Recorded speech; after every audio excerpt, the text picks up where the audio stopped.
சீ, நிறுத்து. சும்மா 2 பேரும் சேர்ந்து கதை விட்டுட்டு இருக்காதீங்க. எனக்கு அர்ச்சனாவை பத்தி நல்லா தெரியும். அவ அந்தஸ்து என்ன, தகுதி என்ன. அவ இந்த மாதிரி கீழ்த்தரமான வேலையெல்லாம் செஞ்சுட்டு இருக்க மாட்டான். பேசுறான். ஓஹோ டாடி, என்ன அர்ச்சனா மேல இவங்களுக்கு இவ்ளோ நம்பிக்கையா? அப்போ இந்த ரேணுகா? அவ மேலேயும் தான். ரேணுகாவும் சரி, அர்ச்சனாவும் சரி, இந்த குடும்பத்துக்கு எந்த துரோகமும் செய்ய மாட்டாங்க. சொல்ல போனா அதோ இருக்காளே, இவதான் நம்ம வீட்டுக்கு துரோகம் செய்ய. அம்மா, என்னை காப்பாத்துங்கம்மா. நான் எந்த தப்பும் பண்ணலம்மா. என் மேல பொய்யா பழி சொல்லி என்ன வெளியே அனுப்ப பாக்குறாங்க. என்னை காப்பாத்துங்கம்மா. முதல்ல எந்திரி நீ போ, நான் பாத்துக்கிறேன். என்னடா, யாருக்காக இவன் மேல பழிய போட்டுட்டு இருக்க?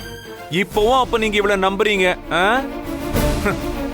உங்க நம்பிக்கை இப்ப எப்படி உடைய போகுதுன்னு மட்டும் பாருங்க. நந்தினி, அவகிட்ட இருக்கிற போனை எடு. என்ன?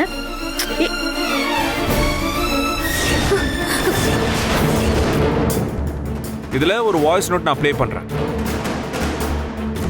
டச் போன்ல வச்சிருக்கா.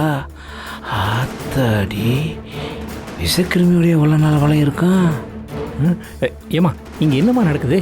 எனக்கு ஒரே படப்பிடிப்பா இருக்குமா. ஐயோ, எனக்கும் தான். இந்த ரேணுகா பெரிய வித்துக்காரியா இருப்பா போலே.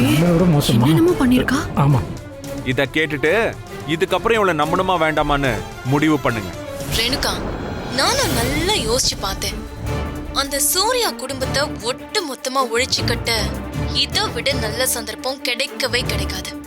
ஒரேடியா மொத்தமா முடிச்சு விட்டுறணும்.